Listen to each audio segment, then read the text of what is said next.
અમદાવાદ શહેરમાં નવરાત્રિના આગમન પૂર્વે પ્રીમિયમ મંડળી ગરબા અંગે મોટી જાહેરાત કરવામાં આવી રહી છે।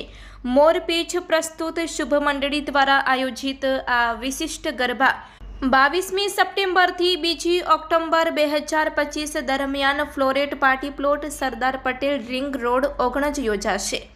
ગરબા પ્રત્યેનો યુવાનોનો વધતો ઉત્સાહ અને પરંપરાગત લોકસંગીતને આધુનિક રંગ આપવા માટે શુભ મંડળી પોતાની આગવી ઓળખ ઊભી કરી ચૂકી છે।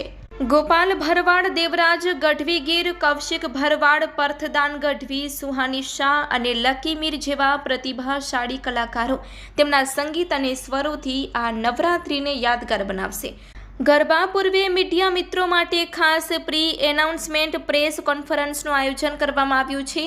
આ પ્રસંગે શ્રી વિશાલ મીર, શ્રી પર્થ ગામરા, શ્રી વેદાંશ શર્મા, શ્રી ભવ્ય લોધિયા, શ્રી ભાવેશ ખોડિયાર તથા શ્રી સચિવ સિંધવ ઉપસ્થિત રહીને મીડિયા સાથે આ ભવ્ય ગરબા વિશે માહિતી આપવામાં આવી હતી।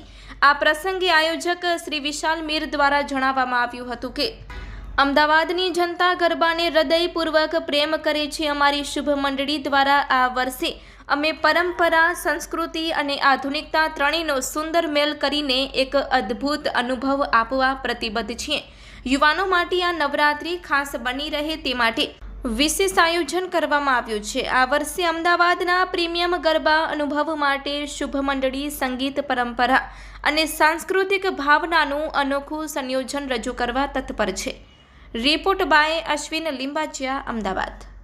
અમને છે ને ઘણો બધો અનુભવ થયો અને ક્રાઉડે એટલો સપોર્ટ કર્યો કે એની વાત ના પૂછો। અને હું એવું માનું છું પર્ટિક્યુલરલી કે આ જે નવરાત્રિનું આયોજન છે એ કોઈ માણસની તાકાત નથી કરી શકે, એ ભગવતી અને શક્તિ સ્વરૂપા જો શક્તિ દે તો જ થઈ શકે છે।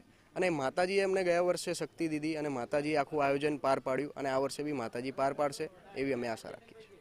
શું થીમ હશે અને કયા કયા કલાકારો 9 દિવસ ઉપસ્થિત રહેશે? અમારી આ વખતેની અલગ અને યુનિક આખી અમદાવાદમાં હજુ સુધી નથી થઈ એવી મોરપીંછની આખી થીમ અમે કરી રહ્યા છીએ। એટલે અમે શુભ મંડળી પ્રેઝન્ટ બાય મોરપીંછ નામ બી આપ્યું છે। અને કલાકારની વાત કરીએ તો અમારા ત્યાં કપડાં મેચિંગ એવા જે ફેમસ ગુજરાતી સિંગર છે એવા કૌશિકભાઈ બી છે, ગોપાલભાઈ ભરવાડ બી છે, પાર્થભાઈ ગઢવી બી છે, દેવરાજભાઈ ગઢવી બી છે, સુહાનીબેન શાહ બી છે।